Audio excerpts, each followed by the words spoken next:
রবি ইবনে সুলাইমান আশ্চর্য হয়ে গেলেন, ঘরের ভিতরে ঢুকে পড়লেন। মহিলাকে বললেন, খবরদার, আপনি এই মৃত গাদার গোশত রান্না করবেন না। মহিলা ডাক দিয়ে বলছে, যুবকরে, কে তোমাকে চিনতে পারলাম না। এই গভীর রাত্রবেলা তুমি মরুভূমির মধ্যখানে আমার তাঁবুর ভিতরে জোয়ান মানুষ ঢুকে গিয়েছো, ব্যাপার কি? তুমি কেন ঢুকেছো? কি জানতে চাও? কি বলতে চাও? রবি ইবনে সুলাইমান বলছেন, মা, আমি আপনার কাছ থেকে কিছু বিষয় জানতে চাই, আপনি বলেন তো দেখি। আপনি বলেন তো দেখি, আপনার কাছ থেকে জানতে চাই। মারে, আপনি কেন মৃত গাদার গোশত কেটে আনলেন, রান্না করে দিচ্ছেন? আপনি কেনই বা সন্তানদের সঙ্গে এই অন্যায় করতেছেন, প্রতারণা করতেছেন? সন্তানদেরকে কেন আপনি হারাম গোশত খাওয়াতে চান? মহিলা ডাক দিয়ে বলছে, ও যুবক, আজ 4-5 দিন হয়ে গেল, সন্তানের জন্য খাবারের কোনো ব্যবস্থা আমি করতে পারি না। এলাকা ছেড়ে চলে এসেছি। আমি নবী বংশের একটা মেয়ে, আমার স্বামী ইন্তেকাল করেছেন। আমি সাইয়্যিদ বংশের একটা মেয়ে, চাইলে এলাকার মানুষের কাছে কোথাও হাত পাততে পারি না। এদিকে আমি জোয়ান মানুষ, কারো বাড়িতে কাজের জন্যও যাইতে পারি না। রবি ইবনে সুলাইমান বলছেন, বন্ধুরা শুনো, এই দুনিয়ার জমিনে একদিন আমার তৈরি করা বাড়ি থাকবে, আমি থাকবো না। আমার বিজনেস থাকবে, আমি থাকবো না। আমার গাড়ি থাকবে, আমি থাকবো না। চৌধুরী বাড়ির চৌধুরী বাড়ি থাকবে, চৌধুরী সাহেব থাকবেন না। খান বাড়ির খান বাড়ি থাকবে, খান সাহেব থাকবেন না। চেয়ারম্যানের বাড়ির চেয়ারম্যান বাড়ি থাকবে, চেয়ারম্যান থাকবেন না। আপনার এলাকার ধনী ব্যক্তির ধনীর বাড়ি থাকবে, ধনী থাকবেন না। সবাই কিন্তু কবরে যাওয়া লাগবে, আল্লাহর সামনে দাঁড়াতে হবে। রবি ইবনে সুলাইমান বলছেন, যুবকেরা শোনো, আমার বন্ধুগণ শোনো, আমরা এই বছর আনন্দ বিনোদন করব না, ঘোরাঘুরি করব না, রং ঢং করব না, খেল তামাশায় সময় নষ্ট করব না। এই বছর আমরা টাকা জমাইয়া আল্লাহর ঘর তওয়াফ করতে যাব, জিয়ারতে যাব, হজ করতে চলে যাব। 10-12 জন বন্ধু মিলিত হলেন আর চিন্তা করলেন, আমরা এবার হজ্জে চলে যাব। এই বলে তারা টাকা জমাতে লাগলেন। আমরা টাকা জমা করি বিনোদন করব, আমরা টাকা জমা করি ঘুরতে যাওয়ার জন্য। রবি ইবনে সুলাইমান বন্ধুদেরকে নিয়ে টাকা জমা করতে লাগলেন হজ্জে যাওয়ার জন্য। আমার বন্ধুগণ, টাকা জমা করতে করতে হজ্জের সময় চলে আসলো। রবি ইবনে সুলাইমান বন্ধু বান্ধবদেরকে নিয়ে এলাকার পাড়া মহল্লার সবার কাছ থেকে বিদায় নিলেন। হজ্জে চলে যাই, সবাই আমাদের জন্য দোয়া করবেন। সবার সালাম আমরা রাসূল পাকের রওজা মুবারকে পৌঁছে দেব। আপনাদের জন্য কাবার গিলাফে ধরে দোয়া করব, আমাদের জন্য আপনারা দোয়া করবেন, আমরাও আপনাদের জন্য দোয়া করব। এই কথাগুলো বলতে বলতে সবার কাছ থেকে বিদায় নিয়ে রবি ইবনে সুলাইমান আর তার বন্ধুগণ মিলে হজ করার জন্য বের হয়ে গেলেন। রমজানুল মুবারকে তারা সফর শুরু করলেন। আমার বন্ধুগণ দীর্ঘ পথ চলতে লাগলেন, দীর্ঘ পথ চলতে লাগলেন। এলাকার মানুষ তাদেরকে হাদিয়া তোহফা দিল, দিল খুলে সবাইকে দোয়া করে দিলেন। এলাকার মানুষ বললেন, রবি ইবনে সুলাইমানের বন্ধুগণ শোনো রে, তোমরা যখন মদিনায় পৌঁছে যাইবা, আমরা যেতে পারলাম না, আমাদের পক্ষ থেকে রাসূল পাকের রোজার মধ্যে সালাম পৌঁছায়া দিও। তোমরা আমাদের জন্য মাকামে ইব্রাহিমে 2 রাকাত সালাত আদায় করে দোয়া করবে, জমজম কূপের কাছে গিয়ে আমাদের জন্য দোয়া করবে, মিনায় গিয়ে আমাদের জন্য দোয়া করবে, আরাফাতে আমাদের জন্য দোয়া করবে, জামারাতে আমাদের জন্য দোয়া করবে, মুজদালিফায় আমাদের জন্য দোয়া করবে। সবার কাছ থেকে বিদায় নিলেন, পথ চলতে লাগলেন, আল্লাহর উপরে ভরসা করে চলতে লাগলেন। আমার বন্ধুগণ, রবি ইবনে সুলাইমান তার বন্ধুগণ দীর্ঘদিন পর্যন্ত সফর করতে লাগলেন। করতে করতে ক্লান্ত হয়ে গেলেন। ক্লান্ত হয়ে যাওয়ার পরে রবি ইবনে সুলাইমান আর তার বন্ধুরা মিলে একদিন একটা গাছের গোড়ার মধ্যে বিশ্রাম নিতে লাগলেন। রবি ইবনে সুলাইমান আর তার বন্ধুগণ যখন বিশ্রাম নিচ্ছেন, রবি ইবনে সুলাইমান রাহমাতুল্লাহি আলাইহি দুপুর বেলা বিশ্রাম থেকে উঠে গেলেন, জোহরের সালাত আদায় করলেন, ঘোড়া নিয়ে বের হয়ে গেলেন, ঘুরতে লাগলেন, এলাকার মধ্যে ঘোরাঘুরি করতেছেন। সন্ধ্যা হয়ে গেল, অন্ধকার নেমে আসছে। আসর আর মাগরিবের মধ্যখান সময়ে হঠাৎ করে রবি ইবনে সুলাইমান তাকায়া দেখেন নদীর পাড়ে, সাগরের পাড়ে হঠাৎ করে দেখা যায় একটা মেয়ে হেঁটে হেঁটে যায়। কালো বুরকা দিয়ে, কালো কাপড় দিয়ে বডিটাকে আবৃত করে রেখে দিয়েছে। চিনা যায় না কে যায়, চিনাও যায় না, বোঝাও যায় না, পুরা বডিকে আবৃত করে দিয়েছে। হাতের মধ্যে কালো কাপড় লাগানো, পায়ের মধ্যে কালো কাপড়, চুলের গোড়া থেকে পায়ের পাতা পর্যন্ত কালো কাপড় দিয়ে ঢেকে রেখেছে। চিনবার কোনো সুযোগ নাই। রবি ইবনে সুলাইমান চিন্তা করলেন এই টাইমে কাপড়ে মনে হচ্ছে কোনো ধার্মিক পরিবারের কোনো ধার্মিক মহিলা হবে, কিন্তু সন্ধ্যার সময় ঘর থেকে বের হয়ে নদীর পাড়ে ঘোরাঘুরি করে কেন? তিনি তার পিছু নিতে লাগলেন, এই মহিলা কি করে দেখতে হবে। যেতে লাগলেন, যাওয়ার পরে কিছু দূর দেখা যায় নদীর পাড়ে মরে পড়ে আছে একটা গাধা। মহিলা আস্তে আস্তে করে এই গাধার কাছে চলে গিয়েছে, প্যাকেট থেকে একটা বস্তা বের করেছে, ব্যাগ বের করেছে, একটা চাকু এবং ছুরি বের করেছে। বের করে সে মরা মরা গাধার গোশতগুলাকে কেটে কেটে ব্যাগের ভিতরে ঢোকাচ্ছে।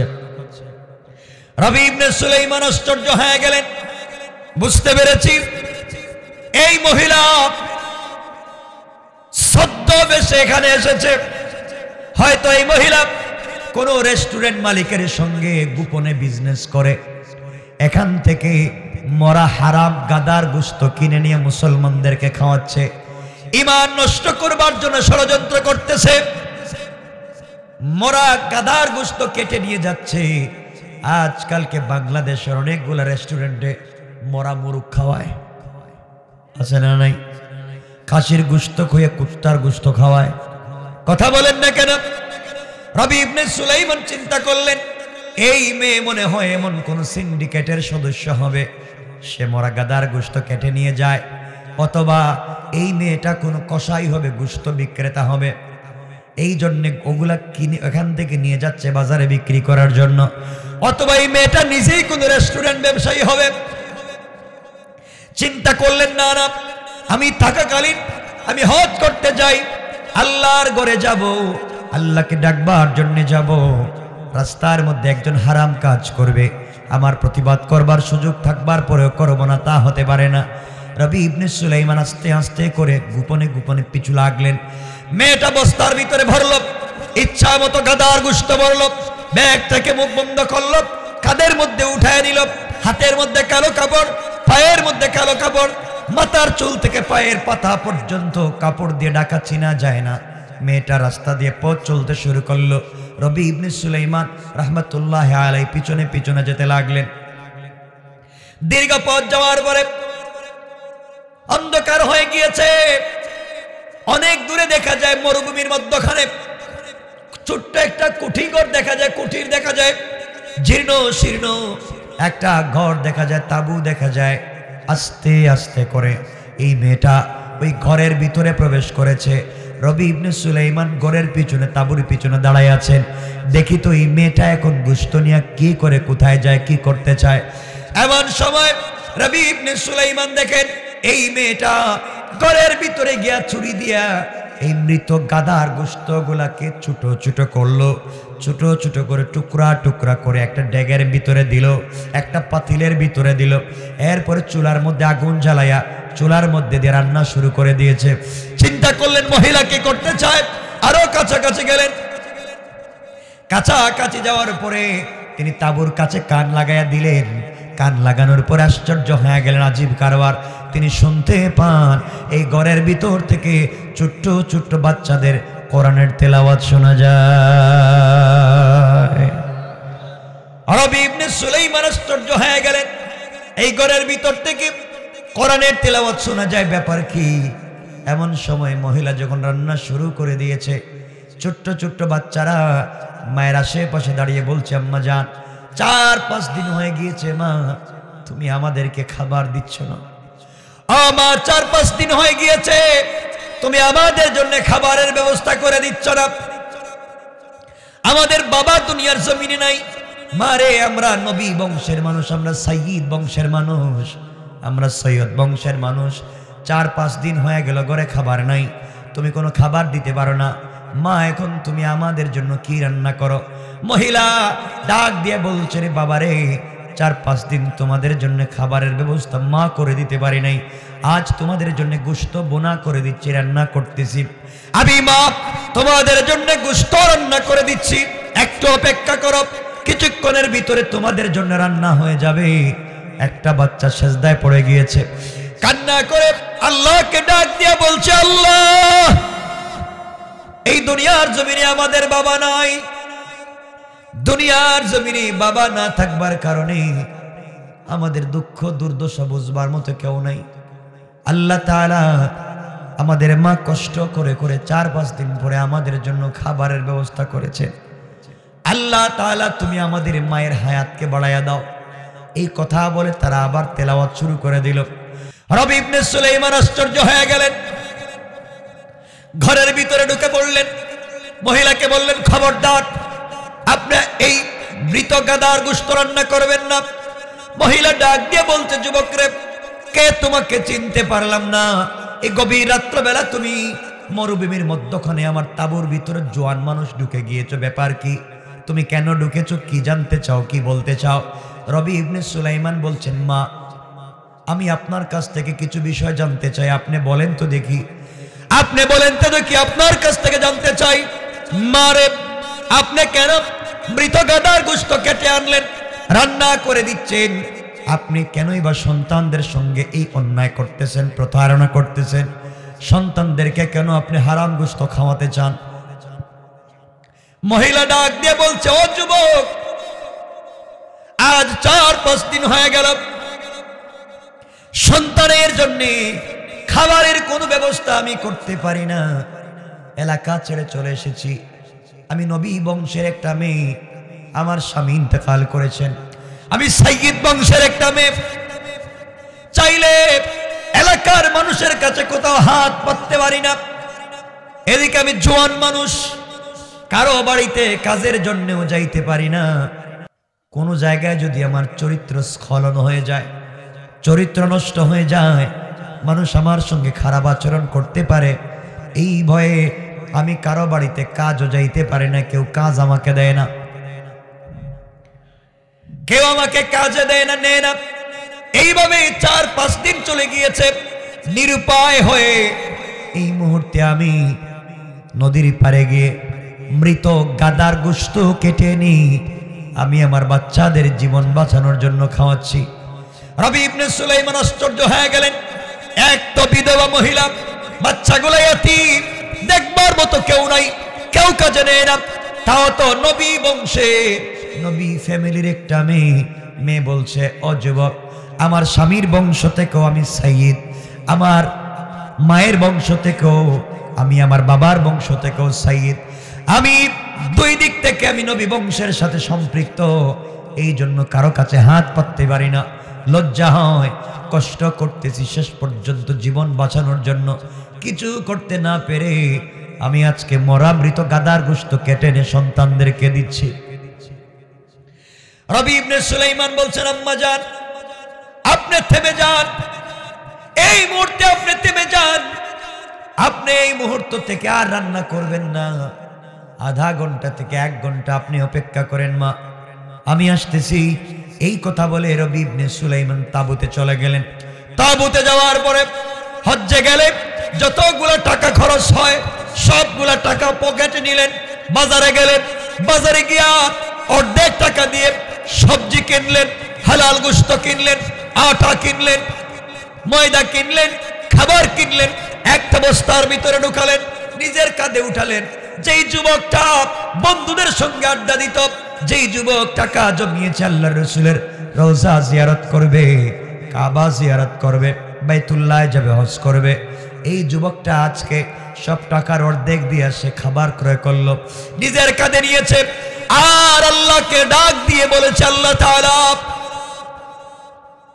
এই মুহূর্তে যদি আমি হজ্জে চলে যাই, যখন আমি রাসূল পাকের রওজা জিয়ারত করতে যাব, আল্লাহর রাসূল যদি আমাকে ডাক দিয়ে বলেন, রবি ইবনে সুলাইমান রে, তুই আমাকে সালাম দিতে আসলে টাকা আছে বলে রাস্তার মধ্যে আমার বংশের একটা মেয়ে অনাহারে মরতেছে, হারাম সন্তানগুলো হারাম খাচ্ছে, ও রবি ইবনে সুলাইমান, তুমি সমাজের মানুষের জন্য কি করেছো?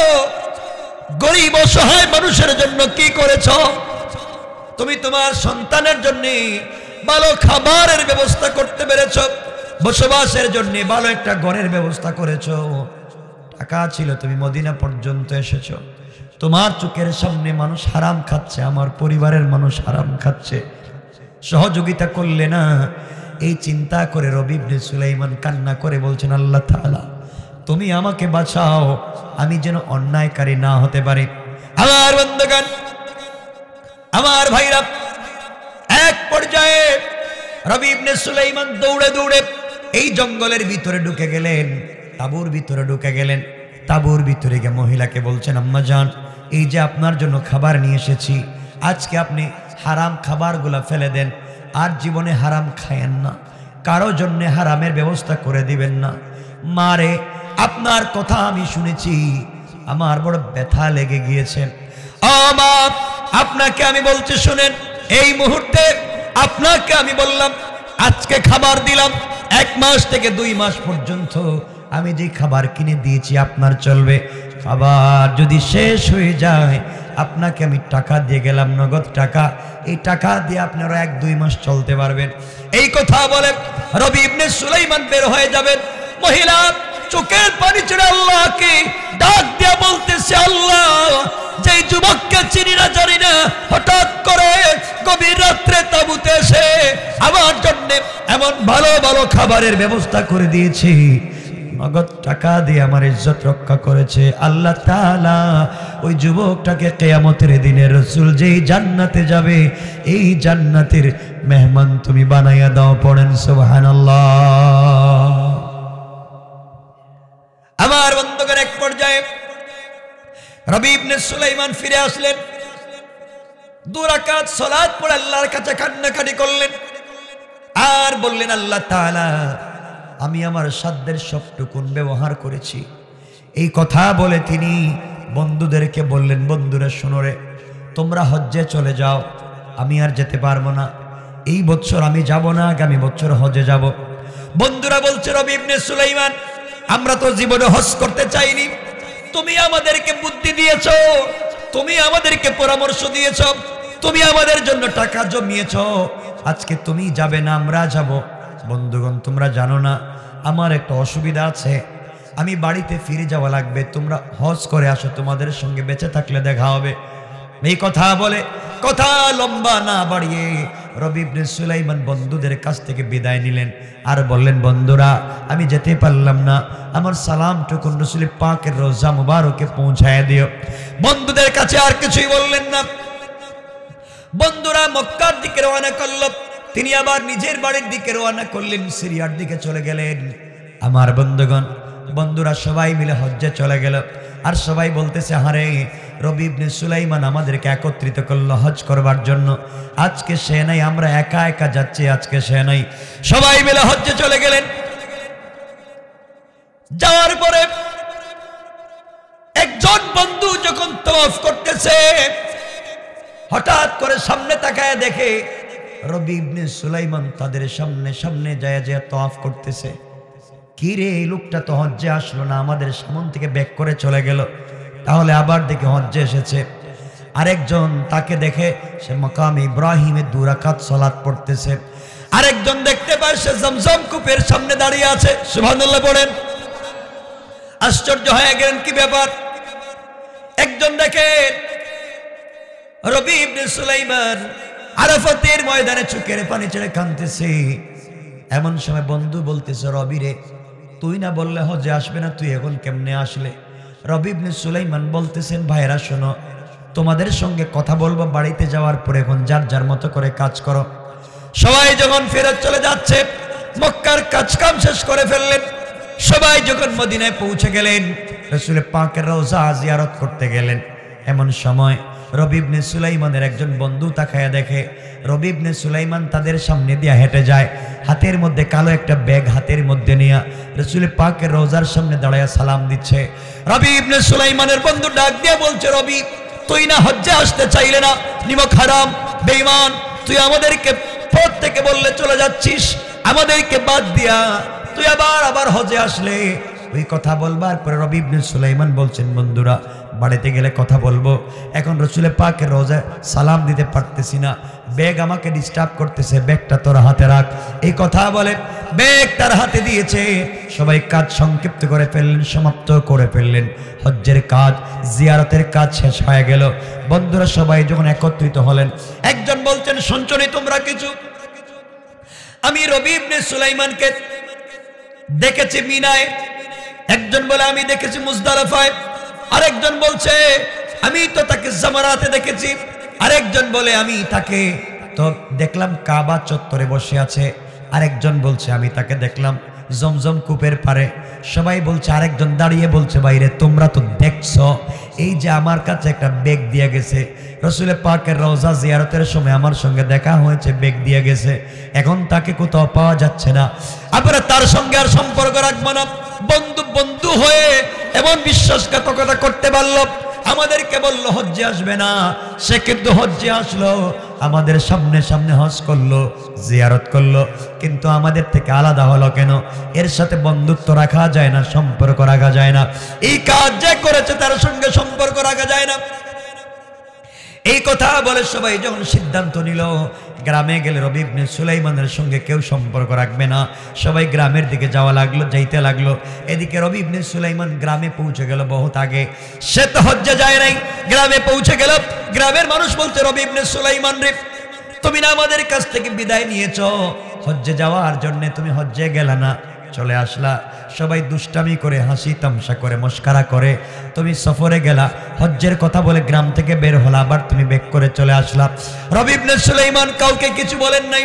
ইত্য বছরে তার বন্ধুরা হজ করে বাড়িতে পৌঁছে গেলেন, সবাই রবি ইবনে সুলাইমানের বাড়িতে হাজির। ডাক দিয়ে বলছেন, রবি ইবনে সুলাইমান, এমন নিমক হারামি মিথ্যা কাজ কি কেউ করতে পারে? তুই বললে হজ্জে যাবে না, আমাদের সামন থেকে ব্যাক করলে, আবার তুই হজ্জে পৌঁছে গেলে। রবি ইবনে সুলাইমান কসম করে বলছেন, আল্লাহর জাতের কসম, আমি হজ্জে যাই নাই, তোমাদের কাছ থেকে বিদায় নিয়ে বাড়িতে চলে আসছি। তোমরা আমার গ্রামের মানুষকে জিজ্ঞাসা করো, আমার ঘরের মানুষকে জিজ্ঞাসা করো, আমি হজ্জে যাই নাই, চলে আসছি, গ্রামেই ছিলাম। সবাই বলতেছে, বিশ্বাস করে কোনো লাভ নাই, গ্রামের মানুষকে জিজ্ঞাসা করে লাভ নাই, তুমি আমাদের সামনে সামনে হজ করেছ, এই যে তুমি রাসূল পাকের রওজা জিয়ারতের সময় একটা কালো ব্যাগ দিয়েছ, সব তো তুমি করেছ, তোমাকে আমরা অমুক জায়গায় দেখেছি, বলছো অমুক জায়গায় দেখছি, এই যে তুমি ব্যাগ দিয়েছো তুমি না করো কেমনে? রবি ইবনে সুলাইমান বিশ্বাস করাতে চাইলেন, আমি হজ্জে যাই নাই, তোমাদের সঙ্গে আমার দেখা হয় নাই। গ্রামের মানুষকে এরা জিজ্ঞাসা করতে লাগলো, আপনারা বলেন তো হজ্জের সময় রবি গ্রামে ছিল না হজ্জে ছিল? সবাই বলতেছে, না না, রবি ইবনে সুলাইমান তো গ্রামে ছিল, সে তো হজের পথ থেকে ফিরে আসলো, দীর্ঘদিন থেকে গ্রামে আছে, পরিবারের লোকও বলছে সে গ্রামে আছে। সবাই আশ্চর্য হয়ে গেল, তাহলে হজ্জে কেমনে দেখলাম রবিকে? সে আমাদের কাছে ব্যাগ দিয়েছে। সবাই যখন চিন্তা করতেছে আসলে ব্যাপারটা কি, গভীর রজনীতে রবি ইবনে সুলাইমান কান্না করতে করতে, আল্লাহর কাছে কান্না করতে করতে শুয়ে পড়লেন। শোয়ার পরে স্বপ্নে দেখেন, রবি ইবনে সুলাইমান স্বপ্নে দেখে বিশ্ব নবী তার ঘরে সে হাজির হয়ে গিয়েছে।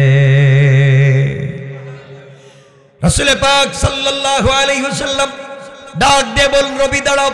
স্বপ্নে দেখতেছেন রবি দাঁড়িয়েছে, রবি ইবনে সুলাইমানের কপালে চুম্বন করেছে, আর বলছেন, রবি টেনশন করতেছো, তুমি হজ্জের ব্যাপার নিয়ে টেনশন করতেছো? ইয়া রাসূলুল্লাহ, সবাই আমাকে কষ্ট দিচ্ছে আর বলছে আমি নাকি হজ্জে গিয়েছিলাম। আল্লাহর রাসূল বললেন, রবি ইবনে সুলাইমান, তুমি হজ্জে যাও নাই এটাও ঠিক, তারা তোমাকে দেখছে তাও ঠিক। ইয়া রাসূলুল্লাহ, দুটা কেমনে হলো?